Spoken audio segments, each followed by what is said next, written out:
લક્ષ્ય ન્યૂઝ, એક નજર, એક લક્ષ્ય. ડભોઈ ઢોલાર રોડ પર હિટ એન્ડ રનની ઘટના પ્રકાશમાં આવી છે. ડભોઈ તાલુકાના ઢોલાર અને ભાયપુર વચ્ચે બાઇક ચાલક પરિવારને નડ્યો અકસ્માત. અક્ષયભાઈ શનાભાઈ તડવી પોતાના પત્ની અને બાળકો સાથે જાનમાં જવા માટે નીકળ્યા હતા અને આ ઘટના બની હતી.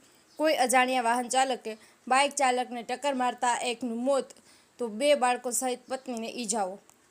અક્ષયભાઈ શનાભાઈ તડવી રહેવાસી શક્તિપુરા, બકરોલ, તાલુકો કલોલ, જિલ્લો પંચમહાલની ઘટના સ્થળે જ મોત થયું હતું. પતિ પત્ની અને 2 બાળકો બાઇક પર લગ્ન માણવા જતા બની હતી ઘટના.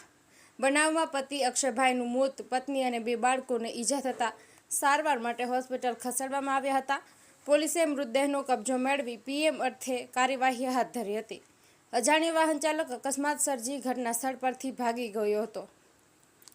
નિરંજન ચૌહાણ, ડભોઈ.